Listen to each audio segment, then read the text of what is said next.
Hi, everyone. A huge polar welcome to everyone joining us today, and congrats to all of you who have signed up for an event. Getting ready to toe that race starting line can be super exciting, and it can be equally as nerve-wracking. So today, we've got you covered with expert tips for your next multisport or off-road race to help you be as prepared as possible come race day.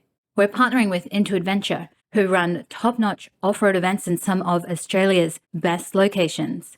And today, your race guides are true world-class off-road athletes who are here to answer your questions live. So post those questions in the chat. They're on standby. From the Polar team, we also have John Eastdown, sports science advisor, to help you navigate sports tech for off-road and multisport. But for now, I'll pass you over to Ross Dougal to introduce our guest experts. Thanks, Kylie, and hello, everyone.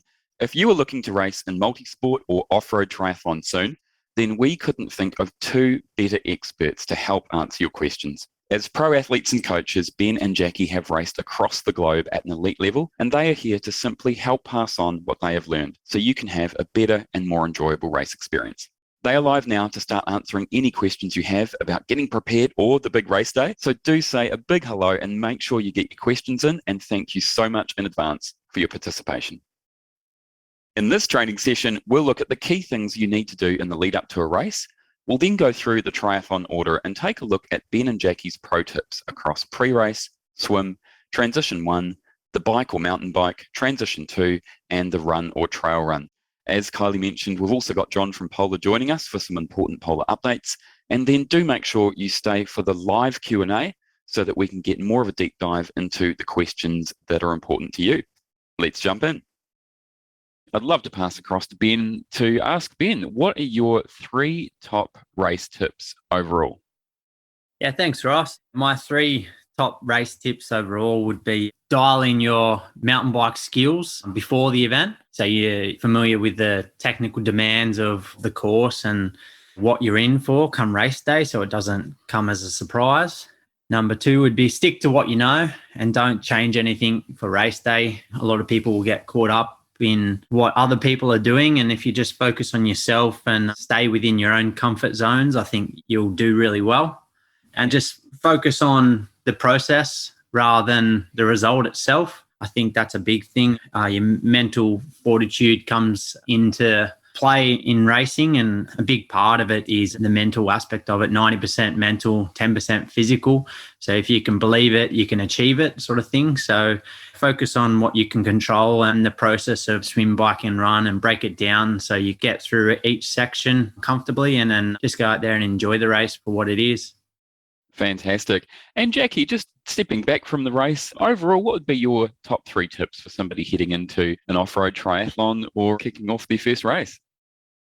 I think definitely practice with any equipment that you're going to use for the race. We'll all be riding our bikes anyway, but are we running with no socks, for example, or are we using elastic laces? So maybe have a little practice in them. And even things like your race suit, does that fit well? Does it rub anywhere? Is it too tight and restrictive?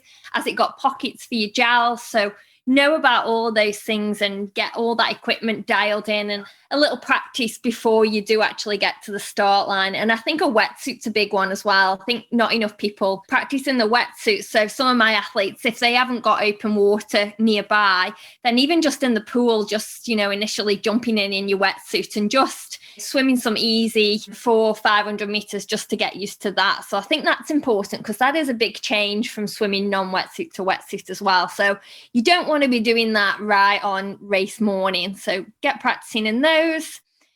Before the race, there's lots of things you can do in terms of nutrition. So it's not just about what nutrition you take in the race. It's about the lead up to the race. So, for example, you guys in Queensland or even in Wollongong here, it's been really hot and humid. So Ben and I are already thinking about not being depleted. So every day we're using some electrolytes in our drink and making sure what we eat now in training rides or in general is enough to fuel ourselves so that come race week, we're not going in to that race week depleted.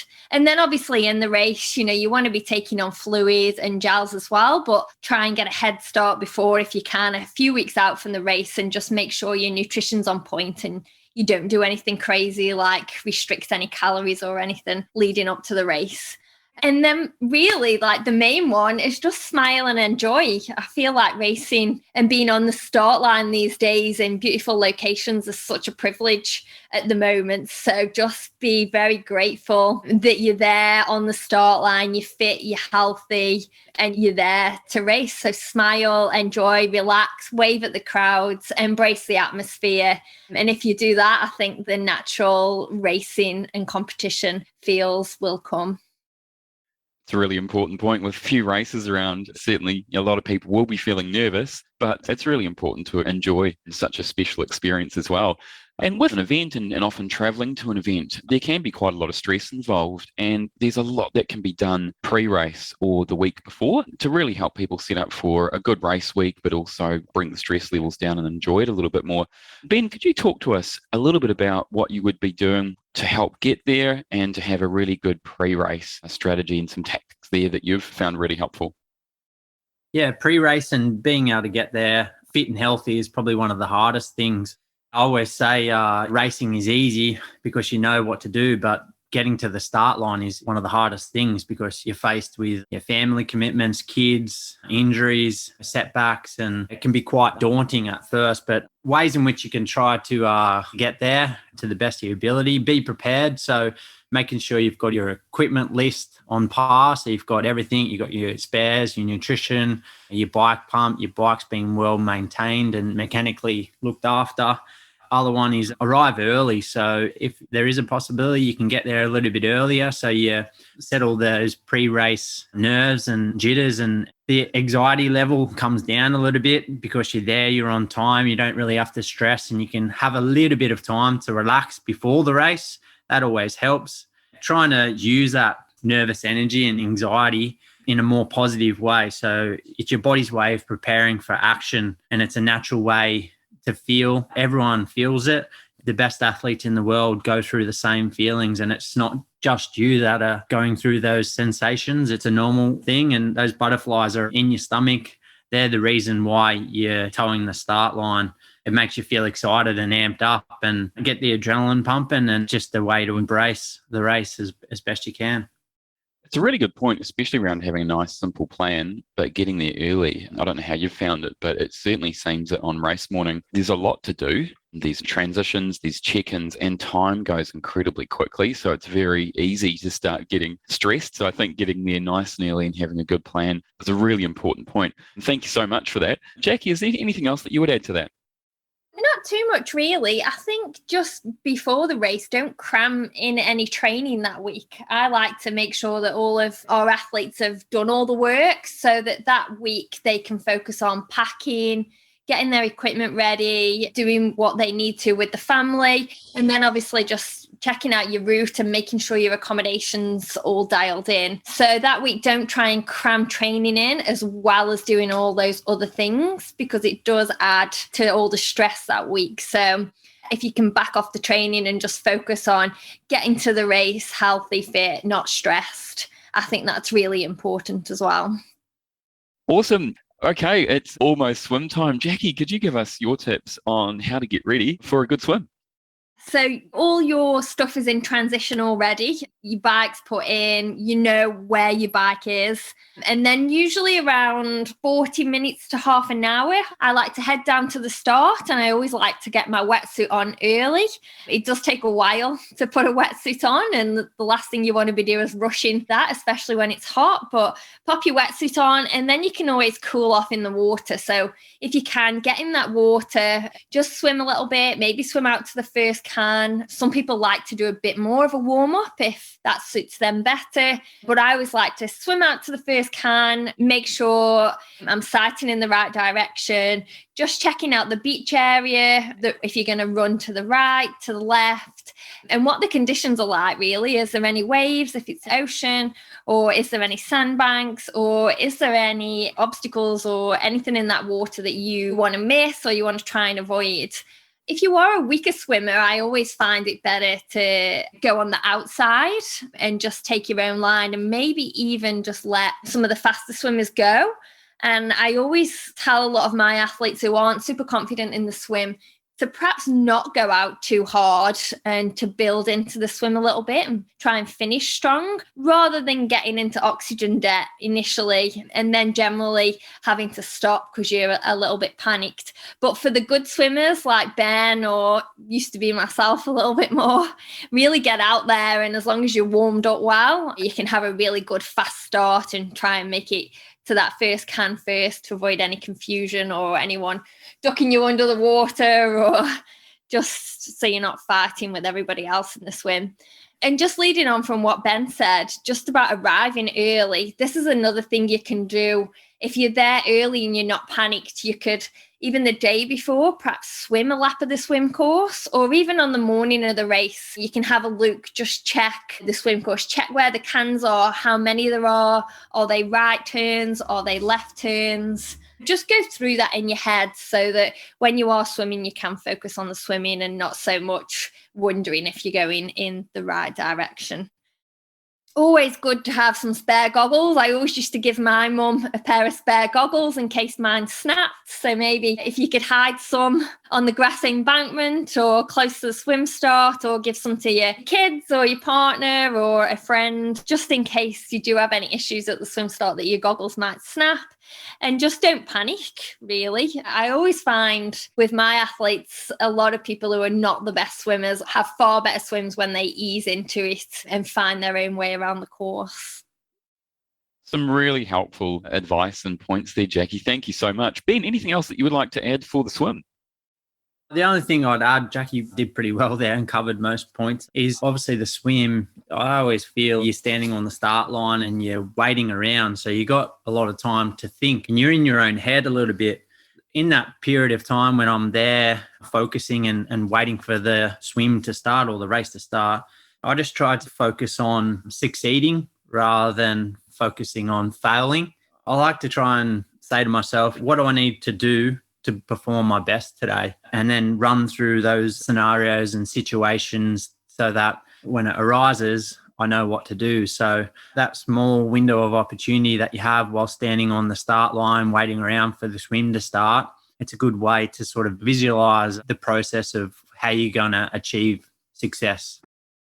Fantastic. Thanks, Ben. And it can be a real whirl, obviously, from the start line of the swim, maybe a couple of laps, and then straight into T1. And it can be really easy to get a bit overcomplicated coming into the first transition. And there is a fair bit to do.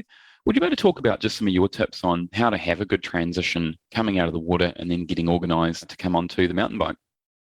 I'm a big believer in just keeping it simple. Less is more. If you're in transition and you've got to put your bike shoes on, put your mountain bike gloves on, take your wetsuit off. And there is so much to process in a short period of time because it is a bit of a pressure cooker. You've got other athletes around bumping you and it can be quite daunting. And once you try to rush it, that's more than likely when you start to make mistakes. So less is more. I just try to keep it very simple. Even tie my nutrition onto my bike. I have my gloves on my handlebars. All I have to do is literally take my wetsuit off. My shoes are clipped onto my bike. So yeah, take my wetsuit off, put my helmet on, and then I'm on my way to go.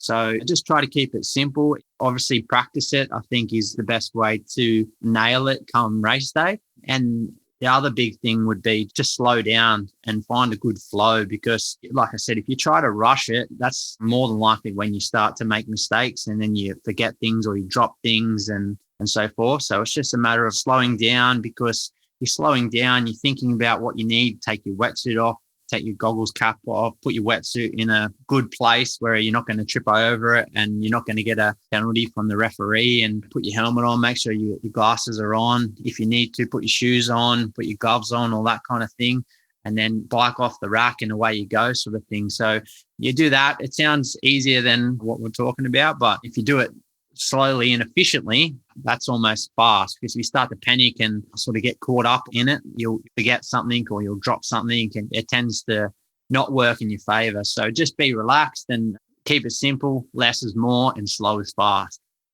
Awesome stuff. Thank you so much, Ben. Feeling a little bit faster than the 2 hours I'd normally take in T1 already.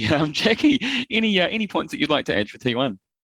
Yeah, just one thing to add to that is arrive nice and early, as we've talked about. So you get a good spot and you can just take your time setting up your transition, setting up the bike and your run shoes. And if you have forgotten anything, you've got a little bit of time to play with. But also, I always like to have, before I go and put my wetsuit on and I'm ready for the start, maybe half an hour before or just before transition closes, I like to go back and just have a quick look at the transition again, because it does change a lot from when you first go in.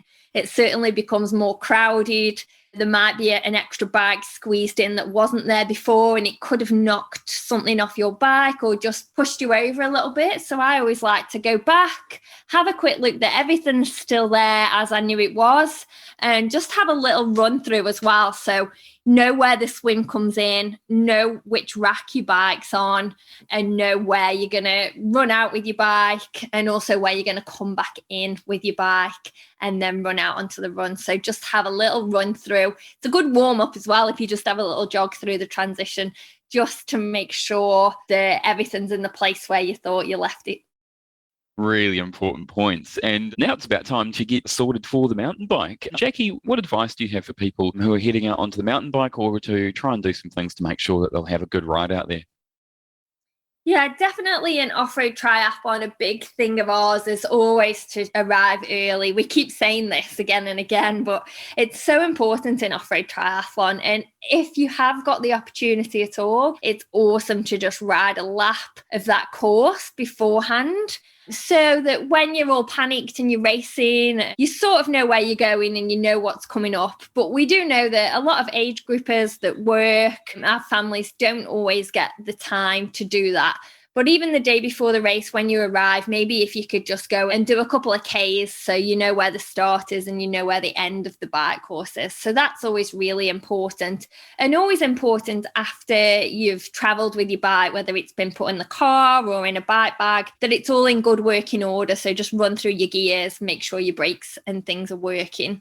And on the bike itself, if you want to finish the race, which we all do in triathlon, it's so important to cross the finish line to feel that reward in triathlon. Then you might want to think about carrying spares. So in off-road triathlon in particular, there is a higher risk of getting a flat tire, getting a puncture, or having a mechanical issue. So for the sake of a little bit of extra weight on your bike, I think it's certainly worth taking some spares, maybe, a tube, a pump, or a gas cartridge, so you can put a little bit more air in your tire or change your tire if you do happen to get a gash. So I think that's quite important in off-road triathlon and mountain biking in general, because it doesn't slow you down too much if you know how to change those things, and at least you get that sense of achievement that you've fixed what you need to, and you can carry on with the race and cross the finish line with the rest of the fields. That's super important. And then ride within your ability. There's a lot of fast people whooshing around you, or there might be obstacles on the course which you can't do. Well, that's okay. If you can't do that obstacle, or you think it might be quicker to get off and walk over that obstacle, then that's also fine, particularly on the first lap. If you're not sure what's coming up, just say to yourself, okay, I'm going to get off here.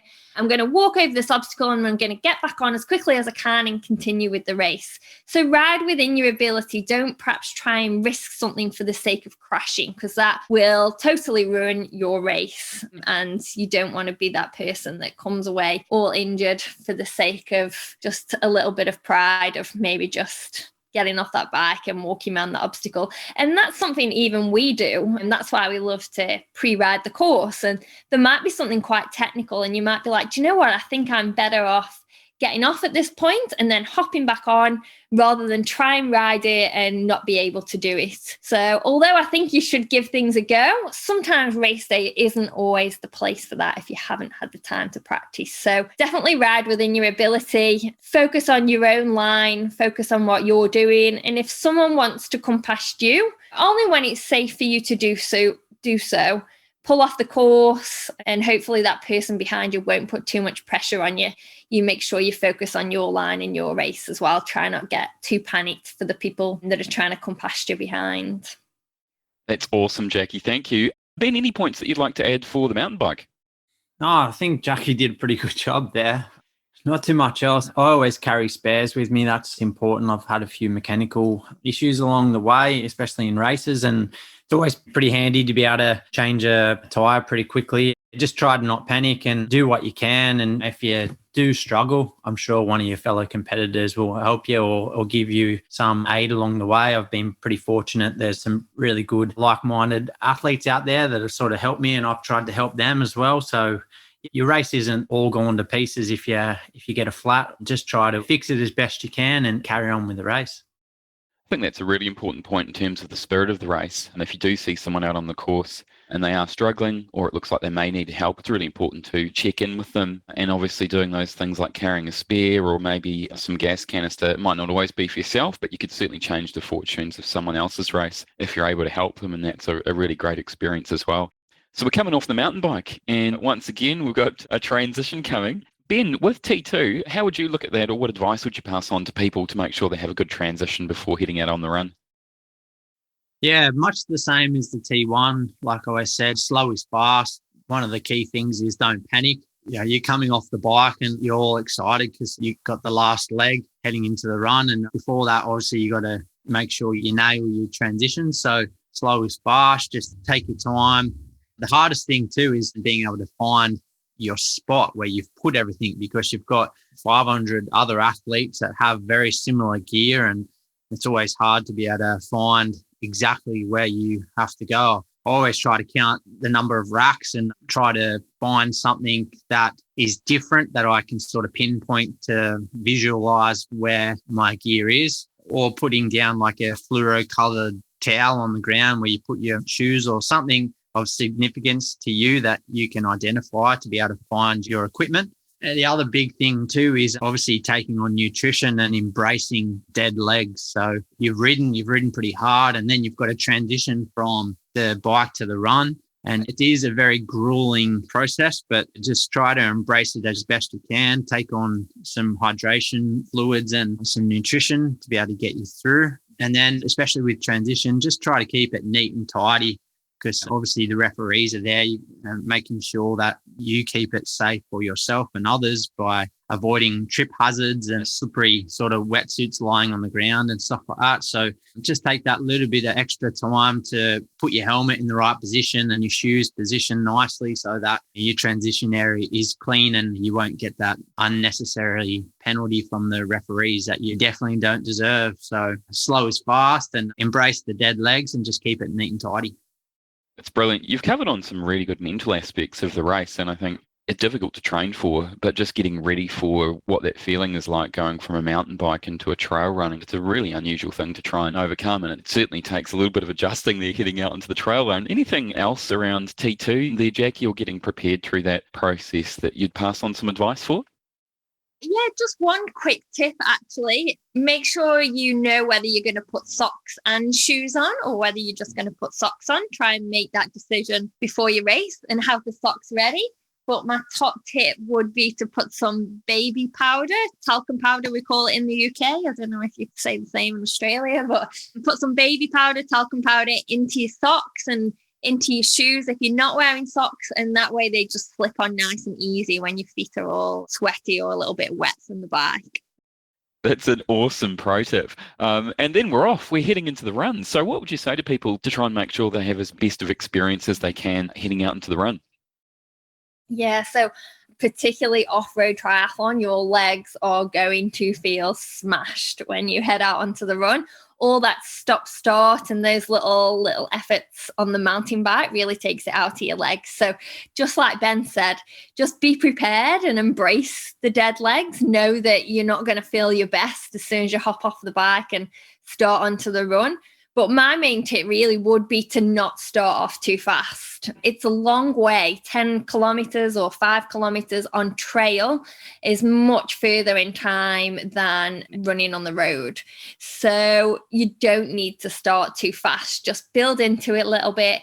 Try and take on board some nutrition early on if you can, some water to cool yourself down at the start of the run, and just find a good rhythm. So it might be even that if the run starts on a really steep hill, you might just want to brisk walk up that hill and then be like, okay, like I'm ready now. I've taken on board some nutrition. I've cooled myself down after the bike. I've gathered my thoughts. I'll get up this hill and then my race starts and I'm going to like hammer the downhill and go from there. So just not starting off too fast, just because all your family and friends and crowds are there at the start of the run. It doesn't necessarily mean you have to go like the clappers right at the start, and just embrace those crowds when you get onto the run as well. Everyone's shouting your name and just really embrace that.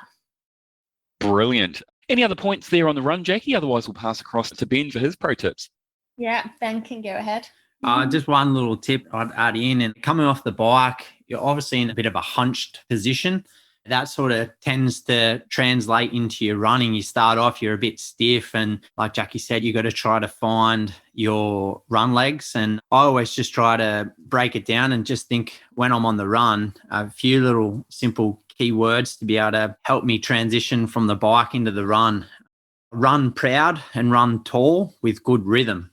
That allows me to try to think, keep your eyes forward, your shoulders back, and your hips and knees in line.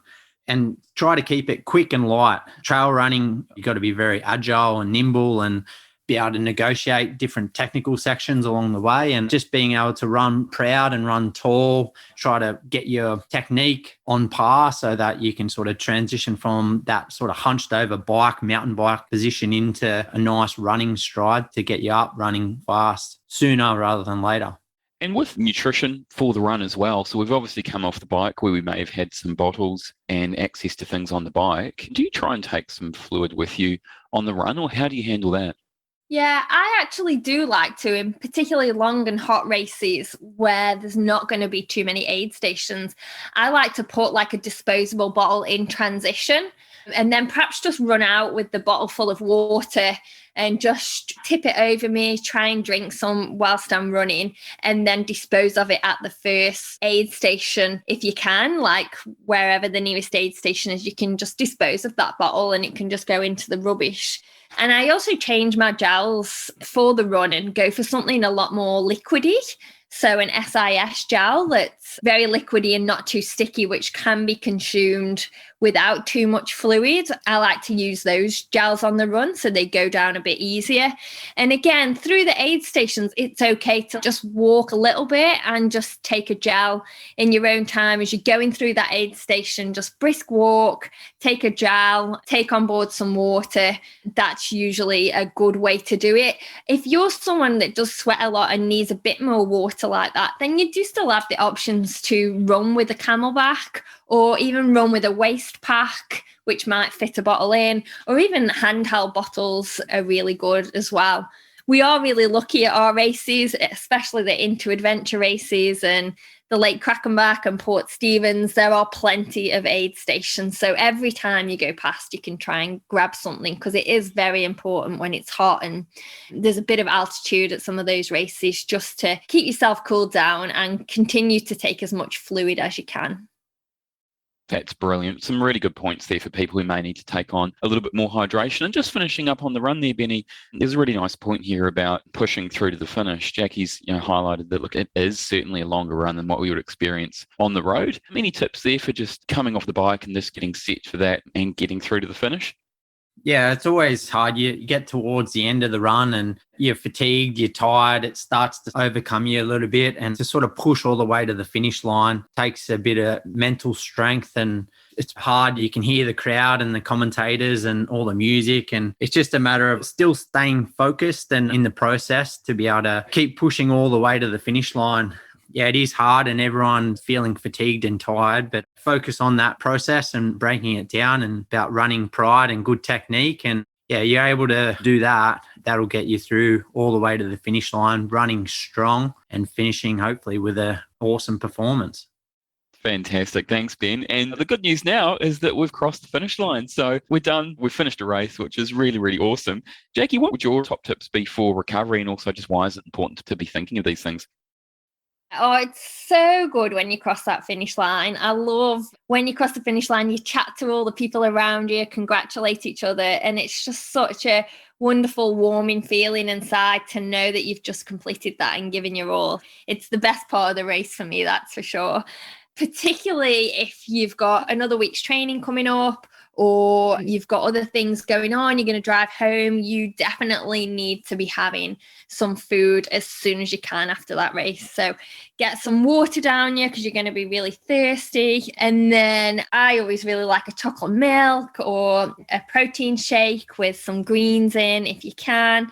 I've always got that in my bag sort of ready, and that just replenishes lots of nutrients really very quickly. I do struggle to eat, so some solid foods are not the best thing for me, hence why I do like to take on some calories, some carbohydrates, some protein in liquid form if possible. And I will always have that in my bag close by to the finish because I think that first sort of half an hour is really, really important. Bit later on, when my tummy's recovered from all the excitement and taking on all the sugary gels and drinks, I'm always a fan of like a pizza or burger and chips or some carbohydrates, some pasta or a good big chicken sandwich or something like that is a great food to have after the race. And then a little bit of recovery too. Like I actually like to walk a little bit if you can, some stretching, maybe even ride just for 10 minutes if you've got time, just to flush those legs out a little bit as well. That's brilliant. And that will definitely help with those sore feelings or the long distance that the muscles have been getting used to over race day. Ben, is there any other points that you'd love to chuck in there for recovery? Yeah, the only thing I would say is that post-race active recovery always helps. A nice little spin or swim on the bike definitely helps the body recover and gets that blood circulating again. And then have that post-race debrief with your fellow competitors and run over the event, how your race panned out. You'll find that you've embraced some of the small little challenges along the way, same as everyone else. And you'll be able to learn from other athletes in how they negotiated or what they did. And that always helps for you to be able to get something back from the race if you didn't start it yourself. Just enjoy the post-race celebrations. You know, you've worked hard to get onto the start line and you've accomplished something that other people haven't. Take a moment to embrace what you've just achieved. I say you let your hair down loose and go wild. Brilliant and really important to celebrate the effort and all the training. And also it's just so great to be around like-minded people who've jumped into the race as well. Fantastic. Look, it's been really great to have everybody's interaction and to be sending in some questions already for the session. Look, is there anything else, guys, that you would mention around nutrition that might be around just timing during the stages or getting a good plan there before the race? Is there any other pro tips you've got around nutrition? Yeah, I hope everyone practices their nutrition that they're going to do on race day. Like one of the big things you constantly see athletes getting caught up in what other people are doing. If you haven't done it in training, then I wouldn't recommend doing it on race day.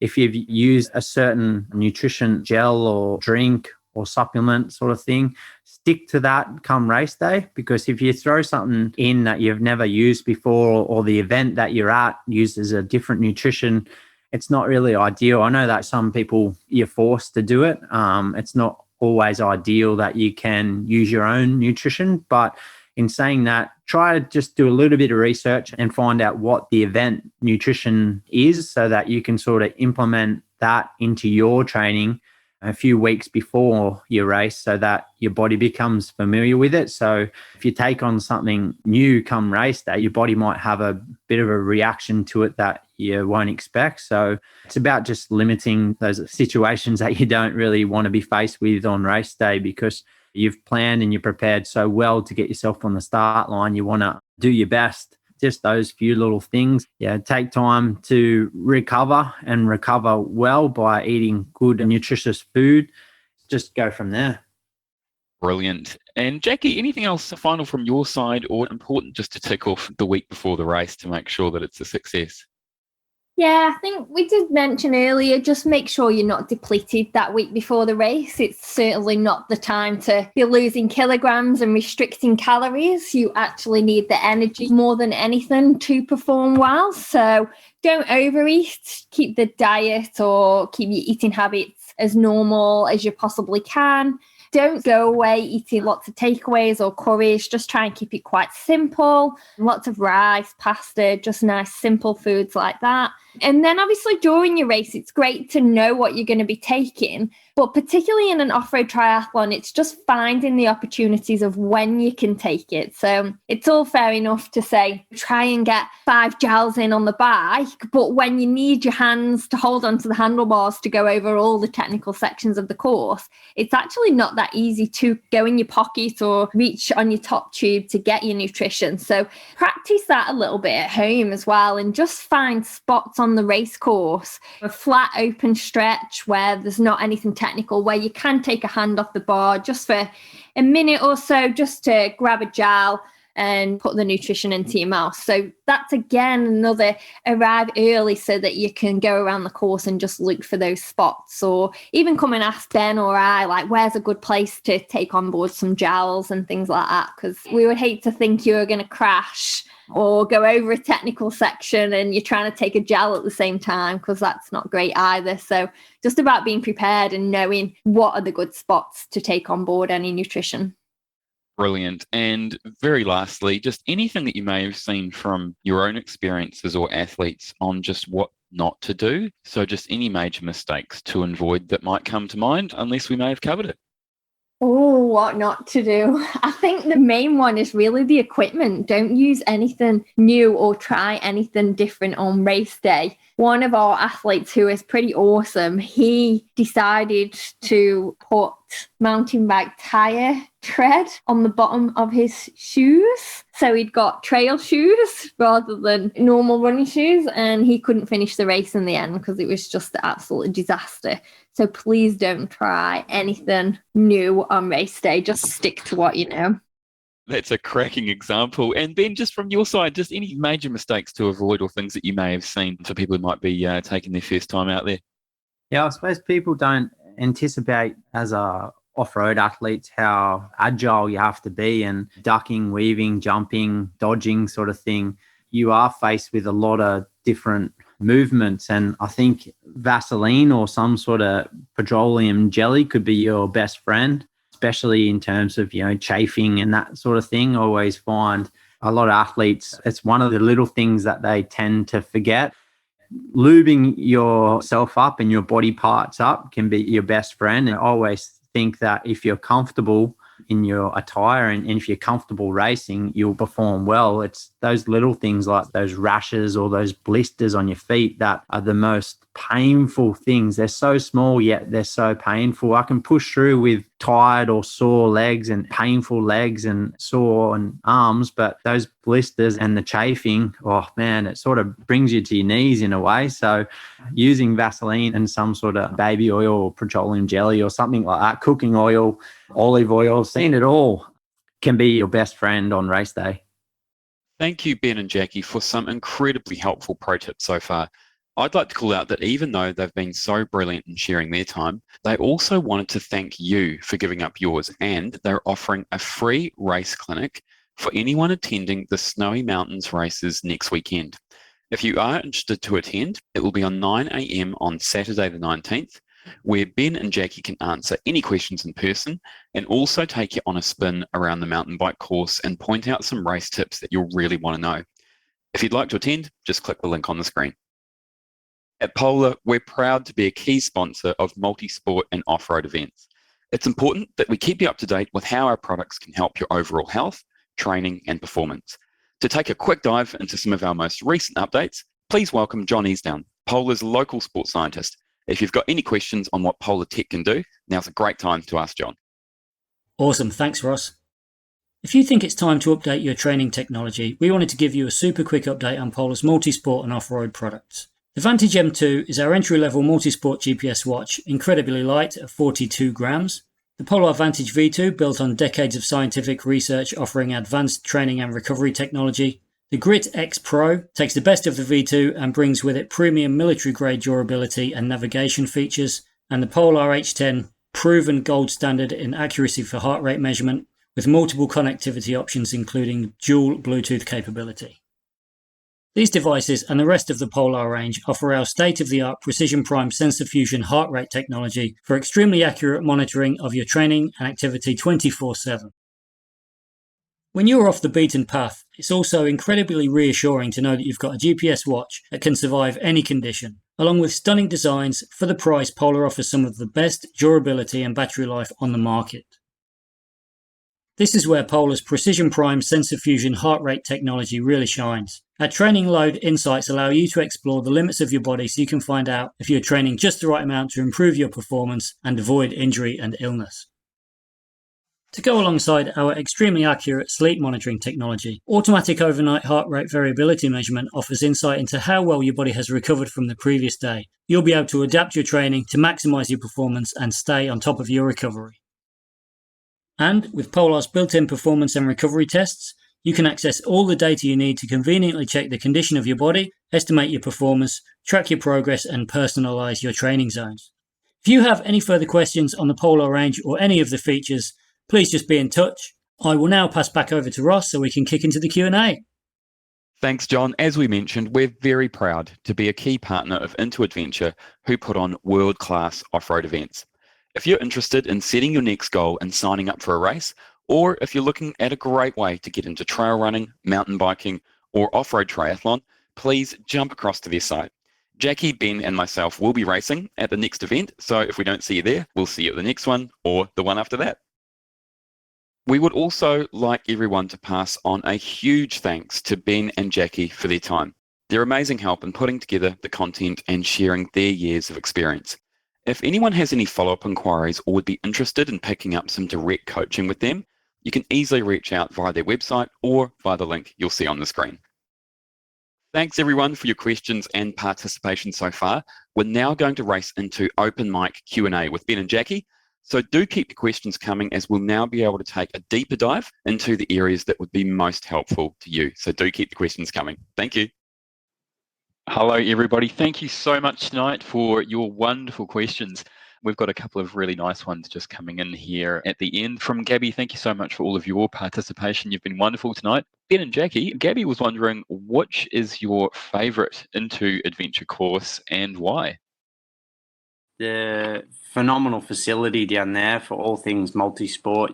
Nestled in the beautiful snowy mountains. You've got the amazing trail network that's come to fruition the last few years, and it's just a perfect stage for all things that are multi-sport and especially off-road triathlon. It's got to be one of our favourite places to go down to push ourselves to the best of our ability, and then also just to go down and relax as well. It's got the best of both worlds. Yeah, I think hands down the Lake Crackenback course, and not just for the course and the location itself, but everything else you can do around the Snowy Mountains region. There's lots of cool places to visit. There's lots of different trails you can ride. It's great for kids. It's great for families. So every time we're trying to choose a race to go to, it's got to have that whole package appeal, that destination feel. And I think Lake Crackenback definitely does that, and Robin and Simon offer so much there at the race. It's just warm, friendly, welcoming. Definitely our race of the year, that's for sure. Jackie, is there a story in particular about why it's important to have a second pair of goggles on standby? I think for me, I actually wear contact lenses. So if I were to lose my goggles in the swim, it's likely that I will, if I swam without goggles, I'll probably lose a contact lens.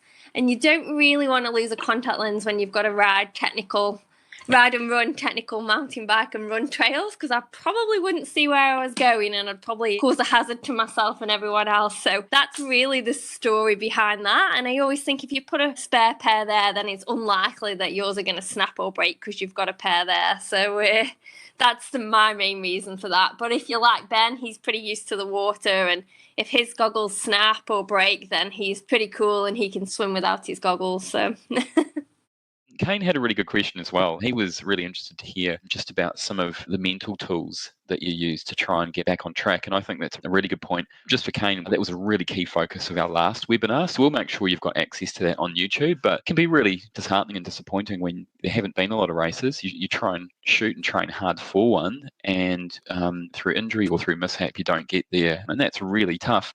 But just, I guess, any quick insights there, just Ben and Jackie, anything that you've used to try and be resilient when you've either faced injury or setback? Yeah, that's Do a we really really- good question, actually, Kane. And it's awful when you have those setbacks. And it usually happens when you're at peak fitness as well and you're ready to go. That's usually when the setbacks happen. And believe you me and Ben have had so many of them over the years. And you're probably best speaking to our parents because they're the ones on the other end of the phone that actually have to deal with us whinging and complaining and throwing a tantrum. But I think the main one that always comes back to us is you can have a bit of a sulk, you can have a cry, you can get down a little bit, but the only thing that you can change really is your mental attitude towards it. So you've got to switch your focus and switch your brain onto positive thoughts, really, and how are you going to overcome this? How are you going to get better? And what can you do right now to make improvements and change things for the future? So for example, if you're going into a race and you do have an injury and you can't race that race, well, what can you be doing at that present time that's going to make you better and make you recover quicker? So it really is just about switching your mental attitude to a more positive one. And the only person that can do that is yourself, unfortunately. Yeah, for me, I'm a kinesthetic learner. So I learn by demonstration or someone showing me physically how to do something. So in saying that, when something goes wrong, I like to write something down on a piece of paper and write all those negative thoughts and then scrumple up that piece of paper and physically throw it in the bin. And that's a way of me mentally accepting the fact that the things that I did wrong, I've written them down and I've thrown them in the bin. And it's a way of wiping the slate clean and moving on to something more positive or more productive. The other thing you do is, putting on different hats. So when you're putting on just for an example, a red hat for when you're in race mode, when you're at the event, you're an athlete. And then once you finish the event and it's all over, then you put on a blue hat, and that could be your husband or your father role figure. You're switching sort of your mental attitude towards doing different things. So you can't really talk about the race anymore because I don't have the red hat on. So it's a way of moving forward and sort of forgetting about those negative things and moving on with your life and getting what you need to get done to the best of your ability.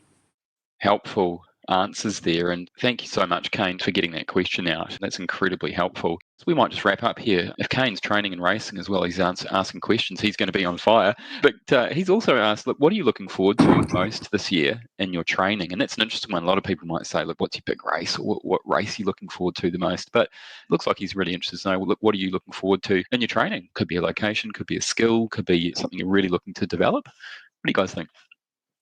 The world at the moment is so unpredictable, especially with the pandemic. We're just looking forward to new and exciting opportunities, being able to go back to the way in which the world was before this whole COVID thing came about, I think, and going back to being able to travel again and going back to Europe and racing and seeing people we haven't seen for a few years. So training-wise, it's just, for us, it's consistency. A lot has changed since the pandemic and stuff like that. So it's about finding a balance and accepting the fact that we've got to try and juggle a few things here and there, but the things are positive because it's leading both Jackie and I in a good direction. So it's just a matter of letting the dust settle and finding myself in all of it and coming out a stronger and more positive person. Jackie? Yeah, I think in training for us right now, we still love to explore new locations to train. And something during COVID we actually weren't able to do because you had to train sort of within 10 kilometres of where you live. So we explored a lot in our own backyard, but now just looking forward to going further afield. So we do love to go and plan out some different rides, run some new trails, go and find some new mountain bike parks. So that always keeps our training pretty exciting.